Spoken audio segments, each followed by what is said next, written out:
ಆದ್ರೆ ನನ್ನ ಮನಸ್ಸಲ್ಲಿರ್ತಕ್ಕಂಥದ್ದು ರಾಮನಗರ ಜಿಲ್ಲೆಯ 5 ತಾಲೂಕುಗಳಂದ್ರೆ ಆರೋಳ್ಳಿಗೂ ಸೇರಿದಂತೆ 4 ವಿಧಾನಸಭಾ ಕ್ಷೇತ್ರ 5 ತಾಲೂಕುಗಳಿಂದ ನಮ್ಮಲ್ಲಿ ಇರ್ತಕ್ಕಂಥ ರೈತಾಪಿ ವರ್ಗ ಅತಿ ಹೆಚ್ಚು ಬರಬೇಕು ಅಂತಕ್ಕಂಥದ್ದು ನನ್ನ ಒಂದು ಅಭಿಲಾಷೆ, ನನ್ನ ಒಂದು ಅಪೇಕ್ಷೆ.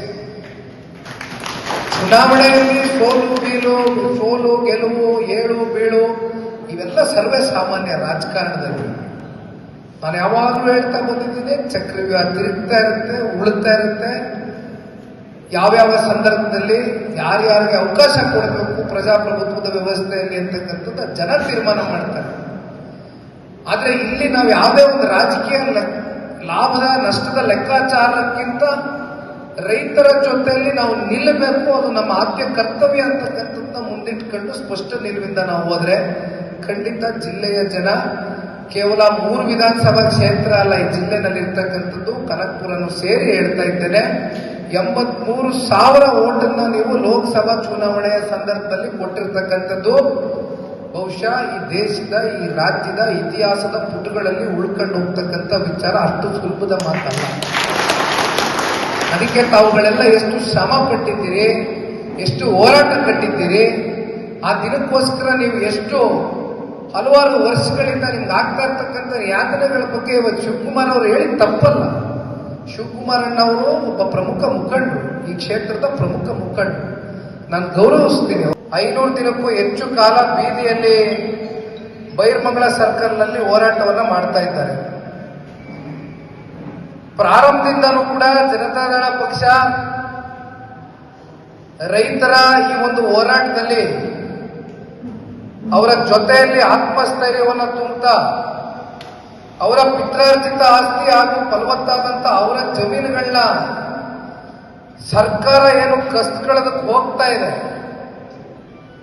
ಅವರ ಜೊತೆಯಲ್ಲಿ ಬಿಗಿಯಾಗಿ ನಿಂತು ಹೋರಾಟವನ್ನು ಮಾಡ್ಕೊಳ್ತಾನೆ ಬಂದಿದ್ದೇವೆ. ಹೋರಾಟದ ಪ್ರತಿ ಹಂತದ ರೂಪುರೇಷೆಗಳನ್ನು ಕೂಡ ರಾಜ್ಯದ ಜನತೆನೂ ನೋಡಿದ್ದಾರೆ, ಮಾಧ್ಯಮದಲ್ಲೂ ಕೂಡ ಸಾಕಷ್ಟು ಪ್ರಚಾರನೂ ಕೂಡ ಪಡೆದುಕೊಂಡಿದೆ. ನಮ್ಮ ನಾಯಕರುಗಳು ಮಾತಾಡಬೇಕಾದ್ರೆ ಹೇಳ್ತಾ ಇದ್ರು, ಅದು ದೃಶ್ಯ ಮಾಧ್ಯಮ ಇರ್ಬೋದು, ಪತ್ರಿಕಾ ಮಾಧ್ಯಮ ಇರ್ಬೋದು, ಸಾಮಾಜಿಕ ಜಾಲತಾಣ ಇರ್ಬೋದು, ಎಲ್ಲ ಕಡೆ ಕೂಡ ಈ ಒಂದು ಪ್ರಾಜೆಕ್ಟ್ನ ಕೈ ಬಿಡಬೇಕು ಸರ್ಕಾರ ಅಂತಕ್ಕಂಥ ವಿಚಾರಕ್ಕೆ ಸಂಬಂಧಪಟ್ಟಂತೆ ಇಡೀ ನಾಡಿನ ಜನತೆ ರೈತರ ಪರವಾಗಿ ಧ್ವನಿಯನ್ನ ಎತ್ತಿರ್ತಕ್ಕಂಥದ್ದನ್ನ ನಾವು ನೋಡ್ತಾ ಇದ್ದೇವೆ. ಪಾದಯಾತ್ರೆ ಈಗಾಗಲೇ ಬೈರಮಂಗಲ ವ್ಯಾಪ್ತಿಯಲ್ಲಿ 11ರಿಂದ 12 ಕಿಲೋಮೀಟರ್ ಆ ಗ್ರಾಮ ಪ್ರದೇಶಗಳು ಎಲ್ಲೆಲ್ಲಿ ಅಕ್ವೈರ್ ಮಾಡ್ತಾ ಇದ್ದಾರೆ ಅಂತ ಕಡೆ ಈಗಾಗಲೇ ಒಂದು ಪಾದಯಾತ್ರೆಯನ್ನ ನಾವು ಮುಕ್ತಾಯ ಮಾಡಿದ್ವಿ. ಮುಕ್ತಾಯ ಮಾಡಿದ ಕೊನೆಯ ಗ್ರಾಮ ಹೊಸೂರು ಗ್ರಾಮದಲ್ಲಿ ನಿಂತು ನಾನು ಮಾತಾಡ್ಬಿಟ್ಟೆ ರೈತರಿಗೆ. ಅಂತ ಸಮಯ ಏನಾದ್ರು ನಮ್ಮ ಕಣ್ಣೆದುರುಗಡೆ ಬಂದು ನಿಂತ ಸಂದರ್ಭದಲ್ಲಿ ಬೈರಮಂಗಲದಿಂದ ಫ್ರೀಡಂ ಪಾರ್ಕ್ ವರೆಗೂ ವಿಧಾನಸೌಧವನ್ನು ಮುತ್ತಿಗೆ ಹಾಕ್ತಕ್ಕಂಥದ್ದಾದ್ರೂ ಸರಿ, ರೈತರ ಜೊತೆಯಲ್ಲಿ ನಿಲ್ತಕ್ಕಂಥ ಒಂದು ಕೆಲಸ ನಾವು ಮಾಡ್ತೇವೆ ಅಂತಕ್ಕಂಥ ಸ್ಪಷ್ಟ ನಿಲುವನ್ನ ಏನು ವ್ಯಕ್ತಪಡಿಸಿದ್ವಿ. ಬಹಳ ದಿನ ಕಳೆದೋಯ್ತು. ಸರ್ಕಾರದ ದ್ವಂದ್ವದ ನೀತಿಗಳು, ದ್ವಂದ್ವದ ಮನಸ್ಥಿತಿ, ಒಂದ್ ಕಡೆ ಈ ಕ್ಷೇತ್ರದ ಮುಖ್ಯಮಂತ್ರಿಗಳು ಒಂದು ಸಮಿತಿಯನ್ನ ರಚನೆ ಮಾಡ್ತೇವೆ, ಆ ಸಮಿತಿಯಲ್ಲಿ ಎಲ್ಲ ರಾಜಕೀಯ ಪಕ್ಷದ ನಾಯಕರುಗಳನ್ನು ಕೂಡ ಸಮಿತಿ ಒಳಗಡೆ ತೆಗೆದುಕೊಂಡು ಸಾಧಕ ಬಾಧಕಗಳ ಬಗ್ಗೆ ಚರ್ಚೆ ಮಾಡ್ತೇವೆ ಅಂತಕ್ಕಂಥದ್ದು ಹೇಳಿದ್ರು.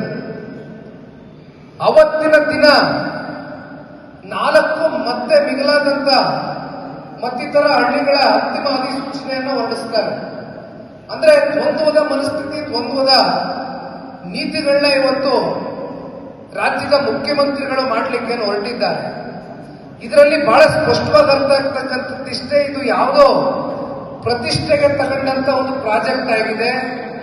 ಯಾವುದೋ ರಿಯಲ್ ಎಸ್ಟೇಟ್ ನ ಮಾಫಿಯಾ ಮಾಡ್ತಕ್ಕಂಥದ್ದಕ್ಕೆ, ಇಲ್ಲಿಂದ ಹಣ ಉತ್ಪಾದನೆ ಮಾಡ್ತಕ್ಕಂಥದ್ದಕ್ಕೆ, ರೈತರ ಜೀವನದ ಜೊತೆಯಲ್ಲಿ ಚಲ್ಲಾಟ ಆಡ್ತಕ್ಕಂಥದ್ದಷ್ಟೇ ಅಲ್ಲ, ಅವರ ಬದುಕಿನ ಮೇಲೆ ಮರಣಶಾಸ್ತ್ರವನ್ನು ಬರೀಲಿಕ್ಕೆ ಹೊರಟಿದ್ದಾರೆ.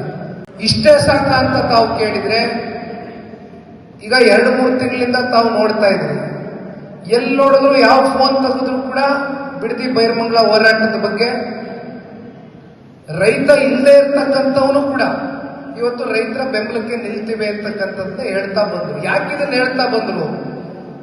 ಕಾರಣ ಜನರನ್ನ ನಾವು ಜಾಗೃತರಾಗಿ ಮಾಡಬೇಕಾಗ್ತದೆ. ಇವತ್ತು ಇಲ್ಲಿರ್ತಕ್ಕಂಥ ವಾಸ್ತವ ಸ್ಥಿತಿ ಏನಿದೆ, ಪರಿಸ್ಥಿತಿಗಳೇನಿದೆ, ಎಷ್ಟು ಜನ ಹೈನುಗಾರಿಕೆ ಮಾಡ್ಕೊಂಡಿದ್ದಾರೆ, ಎಷ್ಟು ಜನ ಸ್ವಂತ ಭೂಮಿ ಇಲ್ಲದೆ ಇರ್ತಕ್ಕಂಥವರು ಭೂಮಿಯನ್ನ ಗುತ್ತಿಗೆಗೆ ತಗೊಂಡು ಹಸುಗಳನ್ನ ಸಾಕೊಂಡು ಅದರಲ್ಲಿ ಬರ್ತಕ್ಕಂಥ ಆದಾಯದಲ್ಲಿ ಅವರು ಬದುಕನ್ನ ಕಟ್ಕೊಂಡಿರ್ತಕ್ಕಂಥವ್ರು, ಎಷ್ಟು ತೆಂಗಿದೆ, ಎಷ್ಟು ಮಾವಿದೆ, 35ರಿಂದ 40 ಕೋಟಿ ಪ್ರತಿ ವರ್ಷ 2 ಪಂಚಾಯಿತಿಯಲ್ಲಿ ಇವತ್ತು ರೇಷ್ಮೆ ಆದಾಯವನ್ನು ಉತ್ಪಾದನೆ ಮಾಡ್ತಾ ಇದ್ದಾರೆ.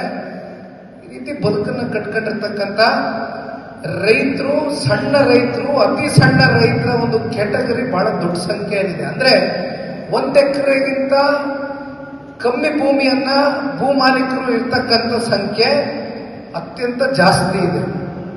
ಎಕರೆಗಟ್ಟಲೆ ಜಮೀನು ಇಟ್ಕೊಂಡಿರ್ತಕ್ಕಂಥವ್ರು 2 ಪಂಚಾಯಿತಿನಲ್ಲಿ ಬೆರಳೆಣಿಕೆ ಜನ ಮಾತ್ರ.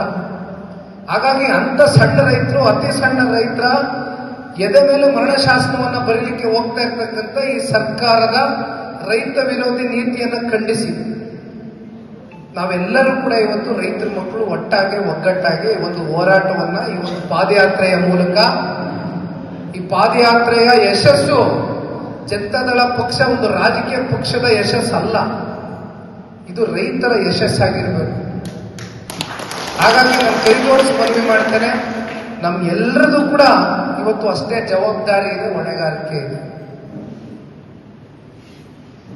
ಮಂಡ್ಯ, ಮೈಸೂರು, ತುಮಕೂರು, ಕೋಲಾರ, ಚಿಕ್ಕಬಳ್ಳಾಪುರ ಮತ್ತಷ್ಟು ಇತರೆ ಉತ್ತರ ಕರ್ನಾಟಕ ಭಾಗದಿಂದಲೂ ಕೂಡ ಬುಧವಾರದ ದಿನ ಶಾಸಕರು, ಮಾಜಿ ಶಾಸಕರು, ಮಾಜಿ ಮಂತ್ರಿಗಳ ಸಭೆ ಕರೆದಿದ್ದೀನಿ ಜೆಪಿ ಭವನದ ಮುಖ್ಯ ಕಚೇರಿಯಲ್ಲಿ. ಅಲ್ಲಿಯೂ ಕೂಡ ಚರ್ಚೆ ಮಾಡ್ತೇವೆ. ಎಲ್ಲರೂ ಆ ಉದ್ದೇಶದಿಂದ ಇವತ್ತು 9, 10, 11ನೇ ತಾರೀಕು 3 ದಿನಗಳ ಕಾಲ ಇವತ್ತು ಪಾದಯಾತ್ರೆಯನ್ನ ಸರ್ಕಾರಕ್ಕೆ ಈ ರಾಜ್ಯದಲ್ಲಿ ರೈತರ ಪರ ನಿಲ್ಲಬೇಕು, ರೈತರ ಪರ ನಾವಿದ್ದೇವೆ, ಈ ಇವತ್ತು ರೈತರ ಜಮೀನ ಮಾರಾಟ ಮಾಡಿದ್ರೆ ಊರನ್ನ ಖಾಲಿ ಮಾಡುವಂತ ಸನ್ನಿವೇಶ ಬರುತ್ತೆ, ಏನಾದರೂ ಮಾಡಿ ಓಡಿಸಬೇಕು ಅಂತೇಳಿ ಇವತ್ತು 3 ದಿನಗಳ ಪಾದಯಾತ್ರೆಯನ್ನ ಇವತ್ತು ವಿಧಾನಸೌಧ ಮುಖ್ಯ ಹಾಕುವವರೆಗೂ ಕೂಡ ಹೋರಾಟ ಮಾಡಬೇಕು ಅಂತೇಳಿ ಇವತ್ತು ತೀರ್ಮಾನ ಮಾಡಿರುವಂಥದ್ದು. ಆ ಉದ್ದೇಶದಲ್ಲಿ ಇವತ್ತು ಪ್ರತಿ ತಾಲೂಕಲ್ಲೂ ಕೂಡ ಇವತ್ತು ಪೂರ್ವಭಾವಿ ಸಭೆಯನ್ನ ಕರೆದಿರುವಂಥದ್ದು. ಯಾಕಪ್ಪ ಪೂರ್ವಭಾವಿ ಸಭೆ ಕರೆದಿರುವಂಥದ್ದಂದ್ರೆ 3 ದಿನಗಳ ಪಾದಯಾತ್ರೆಗೆ ಪ್ರತಿ ದಿನನೂ ಕೂಡ ಒಂದೊಂದು ತಾಲೂಕಿಂದ, ಯಾಕೆಂದ್ರೆ ಇದು ನಮ್ಮ ಜಿಲ್ಲೆ ರೈತರು ಮರ್ಯಾದೆ ಪ್ರಶ್ನೆ, ನಮ್ಮಗಳ ಮರ್ಯಾದೆ ಪ್ರಶ್ನೆ. ಇವತ್ತು ನಮ್ಮ ಜಿಲ್ಲೆಯವರಿಂದನೇ ಹೋರಾಟ ಮಾಡಬೇಕು. ಇವತ್ತು ಬಿಡದಿ ಒಂದೇ ಅಲ್ಲ, ಕನಕಪುರ, ರಾಮನಗರ, ಮಾಗಡಿ, ಚನ್ನಪಟ್ಟಣ ಎಲ್ಲ ಸೇರಿ ಇವತ್ತು ಈ ಹೋರಾಟವನ್ನು ಮಾಡಿ ಯಶಸ್ವಿಗೊಳಿಸಬೇಕು. ಸರ್ಕಾರ ಈ ಭ್ರಷ್ಟ ಸರ್ಕಾರದ ವಿರುದ್ಧ ಹೋರಾಟವನ್ನು ಮಾಡಬೇಕು. ಇವತ್ತು ಏನೇ ಹೋರಾಟ ಮಾಡಿದ್ರು ಕೂಡ ಅವ್ರು ಇವತ್ತು ಕಿವಿ ಕೊಡ್ತಾ ಇಲ್ಲ. ಆ ಉದ್ದೇಶದಿಂದ ಇವತ್ತು ಇಡೀ ರಾಜ್ಯ ನೋಡುವಂತ ಹೋರಾಟವನ್ನು ನಾವೆಲ್ಲ ಮಾಡಬೇಕು. ಅದರಲ್ಲಿ ವಿಶೇಷವಾಗಿ ಇವತ್ತು ಡಿಕ್ಕಿಲ್ಯಾಂಡ್ನ ಹೋರಾಟ ಸ್ಟೆಪ್ ಎಚ್ಚರಿಕೆ ಆಯಿತು. ಜೊತೆಗೆ ನಮ್ಮ ಮಿತ್ರ ಪಕ್ಷ ಕೂಡ ಅವ್ರು ಕೂಡ ಮೈ ಗುಡಿಸ್ಕೊಂತಿದ್ದವರು ಮೈ ಕೆಡವಿ ಈಚೆಗೆ ಬಂದವ್ರೆ. ಅದನ್ನ ಮುಂದಿನ ನಮ್ಮ ರಾಜ್ಯ ನಾಯಕರು, ನಮ್ಮ ಪಕ್ಷದ ನಾಯಕರು ಯಾವ ರೀತಿ ಒಂದು ತೀರ್ಮಾನ ಮಾಡ್ತಾರೋ ಅದಕ್ಕೆ ನಾವೆಲ್ಲ ಬದ್ರಿ ಇರೋಣ ಅಂತ ಹೇಳ್ತಾ, ಇದೊಂದು ಸ್ಟೆಪ್ ಜೆಡಿಎಸ್ಗೆ ಮುಂದಿನ ವಿಧಾನಸಭಾ ಚುನಾವಣೆಯಲ್ಲಿ ನಾವು ಸಕ್ರಿಯವಾಗಿ ಏನಾದ್ರು ಕನಕಪುರದಲ್ಲೂ ಕೂಡ ಒಂದು ರಿಸಲ್ಟ್ ತರಬೇಕು ಅಂತ ಹೇಳಿದ್ರೆ ಇಂಥ ಹೋರಾಟವನ್ನು ನಾವು ಬೆಂಬಲಿಸಬೇಕಾಗ್ತದೆ. ಪ್ರತಿ ಹಳ್ಳಿಯಲ್ಲಿ ಇರ್ತಕ್ಕಂಥ ರೈತರನ್ನ ನಾವು ಪ್ರತಿಯೊಬ್ಬರನ್ನ ನಾವು ಎಚ್ಚರಿಕೆಯಿಂದ ಎಚ್ಚರಿಸಿ ಅವ್ರ ಜೊತೆಗೆ ಅವತ್ತೇನಪ್ಪ ಜನ ಅನ್ನೋ ರೀತಿಯಲ್ಲಿ ನಾವು ಅವ್ರಿಗೆ ಬೆಂಬಲವನ್ನ ಕೊಡಬೇಕಾಗ್ತದೆ.